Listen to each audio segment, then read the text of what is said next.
आज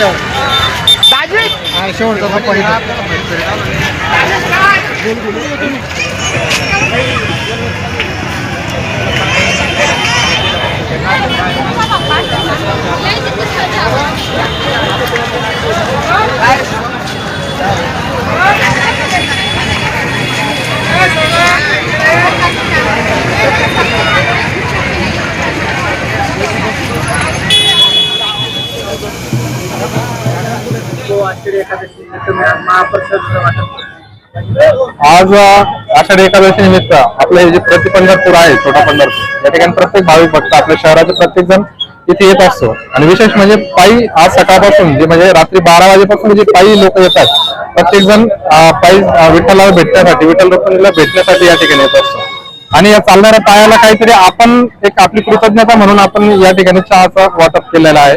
आणि एक प्रत्येक जण तुझ्या भक्तिभावाने जातोय. आपलं एक फुल आणि फुलाची पाकळी असावी, भगवंताच्या चरणी आपली कुठेतरी नोंद व्हावी, यासाठी आपण आजचा केलेला प्रयत्न आहे. किती वर्षापासून आपला चहाचा जो व्यवसाय हा 30 वर्षापासून आहे. आणि या ठिकाणी या जागेवरती आपण हे पहिलं वर्ष आहे आपलं. भक्तांना काय आवाहन करणार? भक्तांना एकच आवाहन करणार आहे की प्रत्येकाने शांततापूर्वक भगवंताकडे जावं, भगवंताला नतमस्तक व्हावं आणि कृतज्ञतापूर्वक जे आपल्या मनापासून ज्या सदिच्छा आहेत त्या भगवंताकडे मागाव्या, भगवंताकडे प्रार्थना करावी. आणि आम्ही तर हे सांगू की ज्या प्रकारे शेतकरी राजाचं भलं व्हावं आणि प्रत्येक जो श्रमिक जो काम करणारा जो माणूस आहे त्याला त्याच्या कामाचं चीज व्हावं. माझं नाव सौरभ ढेपले. मी प्राध्यापक शिवाजी ढेपले, श्रमिक वर्तमानपत्र विक्रेता संघटना महाराष्ट्र राज्य मी अध्यक्ष आहेत.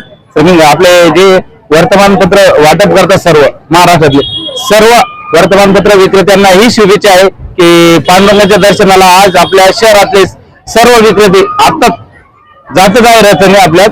आणि एक प्रेरणा म्हणून मी सांगतोय की जी विक्रेता संघटनेने जी प्रेरणा म्हणून जी यात्रा सुरू केली आहे, पंढरपूरची यात्रा म्हणून, आज सर्व विक्रेते 4 वाजेपासून जे आपल्या कामाला लागून आपल्या व्यवसायाचे काम सर्व करून आज प्रति पंढरपूर येथे सगळ्यांनी दर्शनासाठी आले, त्याबद्दल त्यांचे पण धन्यवाद. आणि तुमच्यासारखे भक्तिभावातून तुम्ही जे आज आलेत आमच्यापर्यंत, आज तुम्ही या दिंडीत आज जे पूर्ण प्रेक्षेपण घेतलं त्यामुळे आम्ही तुमचेही धन्यवाद करतो.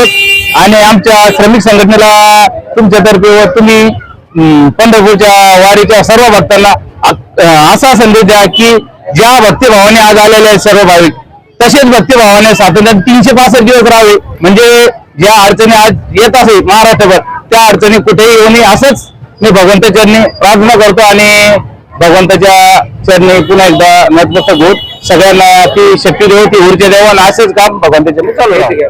मी लक्ष्मण ढेपले, कृष्ण चहाचे फाउंडर.